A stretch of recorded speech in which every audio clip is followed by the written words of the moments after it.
Bonjour à toutes et à tous. Je suis Anna, l'auteure du blog Apprendre les bonnes manières.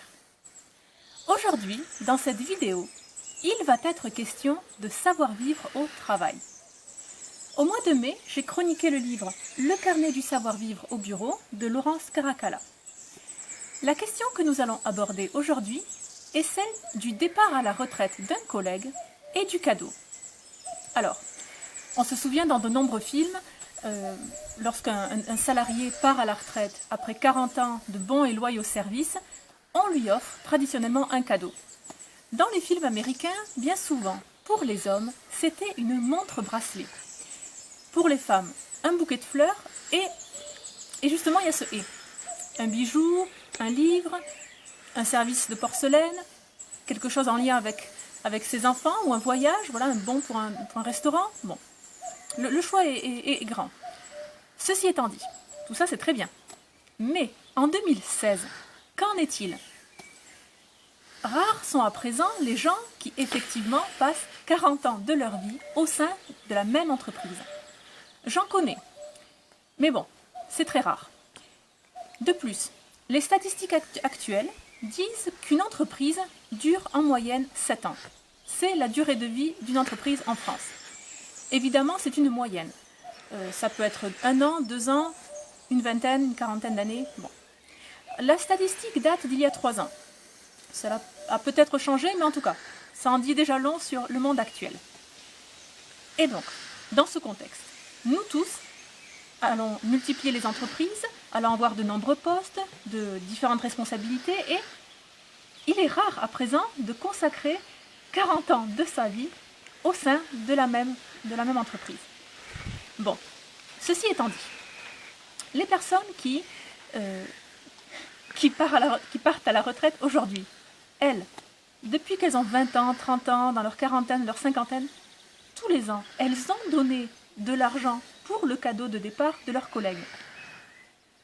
Aujourd'hui, cette tradition-là se perd. Et pourtant, elles, honnêtement, ont contribué à ces cadeaux. J'ai une amie qui, récemment, a intégré une entreprise. Elle va remplacer un départ à la retraite et elle est chargée du cadeau de départ à la retraite de sa collègue.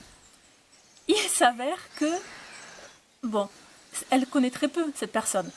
Et d'autre part, elle m'a confié que cette personne n'est pas très aimée au sein de l'entreprise.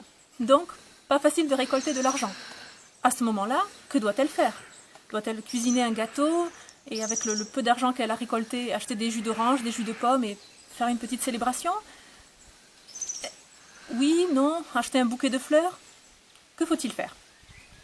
Je me suis plongée dans le livre de Le carnet du savoir-vivre au bureau. Il y a un petit chapitre, 3 pages, qui traite justement du départ à la retraite.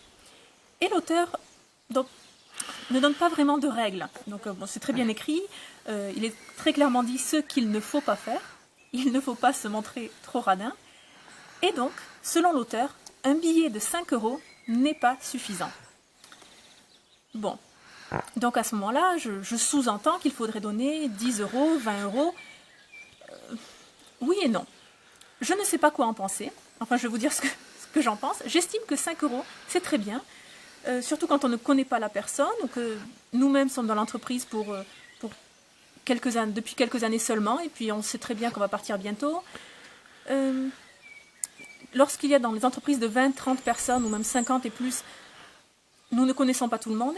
Donc donner de l'argent pour quelqu'un que nous ne connaissons pas, ça passe difficilement dans les années 2010. Alors, cette fois-ci, je vous lance un appel. Dites-moi, selon vous, combien faut-il donner? Faut-il faire un chèque? Faut-il mettre de l'argent dans l'enveloppe? Est-il encore courant de faire un cadeau dans les années 2010 pour un départ à la retraite? À ce moment-là, doit-on faire un pot de départ ou pas? Je suis curieuse de savoir ce que vous en pensez. Quel est le montant que vous jugez juste? Surtout, si vous connaissez très bien la personne, mais d'autant plus si vous la connaissez à peine. Allez, écrivez-moi ce que vous en pensez dans les commentaires, juste en bas de la vidéo. À très bientôt sur le blog apprendre les bonnes manières.com. À bientôt!